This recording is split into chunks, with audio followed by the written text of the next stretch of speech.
বাপ ছেলে একসঙ্গে ক্যামেরায় বন্দী হয়ে গেলাম। আপনারা সকলে দোয়া করবেন ইনশাল্লাহ। দেখেন আমার আব্বা নামাজের উদ্দেশ্যে কিছু কথা বলবেন।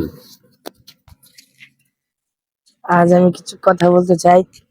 আমি অনেক সময় দেখেছি অনেক লোকেরা নামাজ না পড়ে কাজ করে। অনেক সময় বলে কাজ করে তারপর নামাজ পড়তে যায়, পরে আর নামাজ পড়তে যায় না। হাদিসে প্রমাণিত আছে, আউয়ালু মা ইউহাসাবু বিহিল আবদু ইয়াউমাল কিয়ামাতিস সালাহ।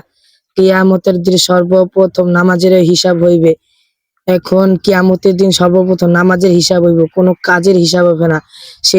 সে সময় কি আমরা নামাজের কি হিসাব দিতে পারবো? তার জন্য আমরা সব সময় আগে নামাজ পড়বো, তারপর যত কাজ আছে সব কাজ করব। ইনশাল্লাহ আমার আব্বু খুব সুন্দর একটা হাদিস বলেছে।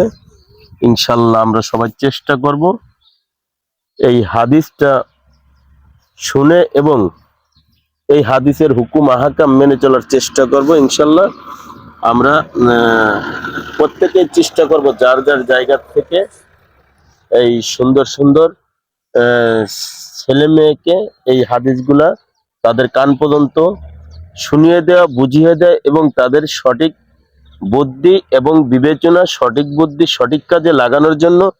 এবং আপনারা সবসময় মনে প্রাণে বিশ্বাস করবেন, 5 ওয়াক্ত নামাজ পড়বেন, আল্লাহর কাছে চাইবেন, আল্লাহ দিতে রাজি। আর সন্তানদের এভাবেই শিক্ষা দিবেন, যে শিক্ষাটা হলো কোরআন শিক্ষা। সর্বপ্রথম আমাদের নবী করিম সাল্লাল্লাহু আলাইহি ওয়াসাল্লাম যেটা হাদিসে প্রমাণ করে গেছেন, এই শিক্ষাটা আপনারা সবসময় চেষ্টা করবেন ইসলামিক মাইন্ডের, এবং ইসলাম শিক্ষাটা সর্বপ্রথম ছেলে সন্তানকে দিবেন। এই সবার প্রতি দোয়া করি এবং আপনারাও আমাদের জন্য দোয়া করবেন। আমার সন্তান যে কথা বলছে, আমার সন্তানের জন্য দোয়া করবেন। আল্লাহ যেন আমার সন্তানকে 30 পারার কোরআনের হাফেজ হওয়ার তৌফিক দান করেন। প্রিয়জন, আপনজন, প্রিয় ভালোবাসার মানুষ সবাই এই ভিডিও উপভোগ করবেন এবং সবাইকে এই ভিডিও শেয়ার, লাইক করে দিবেন, যাতে সুন্দর করে বুঝতে পারে এবং সবাই শুনতে পারে। যাক, শুকর আলহামদুলিল্লাহ, আমার আব্বাজান সুন্দর হাদিস বলছে, এর জন্য আমার আব্বার প্রতি অত্যন্ত ভালোবাসা, শুভেচ্ছা রইল। আপনাদের সকলের প্রতিও আমার ভালোবাসা রইল।